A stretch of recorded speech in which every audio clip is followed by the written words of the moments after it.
আজ রান্নাটা আমি করিনি, করেছিল আমার মা। আর কি রান্না করেছিল জানো?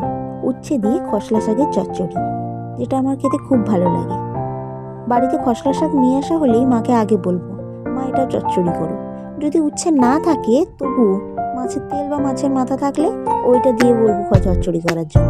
এই চচ্চড়িটা আমি রান্না করতে পারবো না তা নয়, কিন্তু মায়ের মতো এত সুন্দর চচ্চড়ি রান্না করতে পারবো বলে মনে হয় না।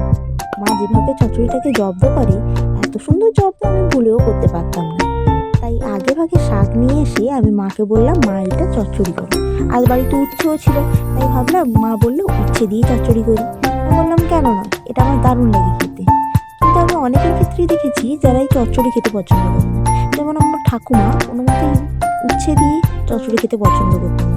আমার ঠাকুমা সবসময় মাকে বলতো, বৌমা শাক নিয়ে আসা হয়েছে যখন শাকটাকে লেড়ে রেখে দাও। আমি জানি না কেন ঠাকুমা এটা সবসময় বলতো, কিন্তু আমার বাড়িতে আমি, আমার ভাই, আমার দিদি, এমনকি আমার মা প্রত্যেকেই চচ্চড়ি খেতে খুব ভালোবাসে। তোমাদের কার কার ভালো লাগে উচ্ছে দিয়ে খসলা শাকের চচ্চড়ি, অথবা মাছের মাথা বা মাছের তেল দিয়ে? আর রেসিপিটা যদি ভালো লেগে থাকে অবশ্যই লাইক করে দিও।